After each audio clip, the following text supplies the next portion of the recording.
मुंबई महापालिकेच्या निकालात खरं तर मनसेला मोठा धक्का बसलाय आणि मनसेला म्हणजे विशेषतः राज ठाकरेंना. तर मुंबईत मनसेचं नेमकं काय चुकलं, मनसेच्या घसरणीमागची 5 कारणं नेमकी कोणती आहेत ती समजून घेऊयात. एक म्हणजे संघटनात्मक कमकुवतपणा. म्हणजे काय, तर मनसेकडे ठोस आणि सातत्यपूर्ण संघटन रचना नाही आहे.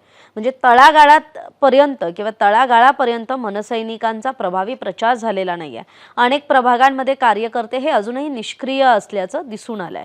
दुसरं म्हणजे आघाडी आणि युतीतला गोंधळ. म्हणजे ठाकरे गटासोबत आघाडी करताना मनसेला अपेक्षित आणि जिंकण्यायोग्य जागाच मिळाल्या नाहीत.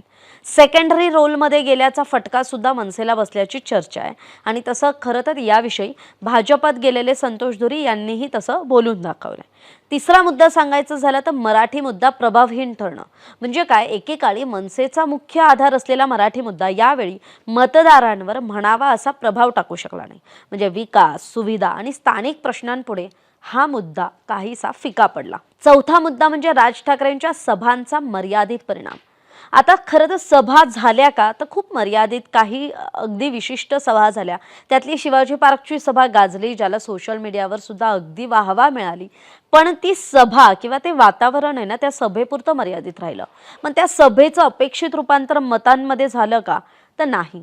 सभा हिट झाली पण निकाल मात्र फ्लॉप झाला, अशी आत्ताची परिस्थिती आहे. आता भाजपची मजबूत यंत्रणा आणि ध्रुवीकरण हा 5वा मुद्दा अत्यंत महत्त्वाचा आहे, जो मनसेला काहीसा परिणामकारक ठरलेला दिसतोय.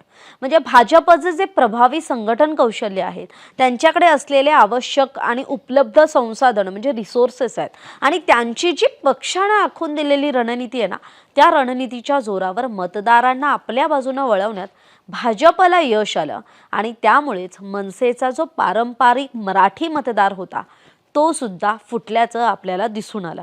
त्यामुळे एकूण काय घडलं की राज ठाकरे असतील, मनसेचे नेते असतील, त्यांची आक्रमक भाषणं ही झाली, पण संघटन कौशल्य, रणनीती आणि स्थानिक पातळीवर किंवा ग्राउंड लेवलवर जाऊन जी कामं करायची असतात, जे मतदारांपर्यंत पोहोचायचं असतं, ती तयारी कुठेतरी कमी पडलेली दिसते. आणि त्यामुळेच मनसेला मुंबई महापालिका निवडणुकीत मात्र याचा मोठा धक्का बसलेला दिसतोय. तरी आपल्याला याविषयी काय वाटतं, आपली मतं कमेंट करून जरूर कळवा. धन्यवाद. महाराष्ट्रातील सर्व बातम्यांचे विश्वासार्ह व्यासपीठ, सकाळच्या सर्व सोशल मीडिया प्लॅटफॉर्मला लाईक, फॉलो आणि सबस्क्राईब करा.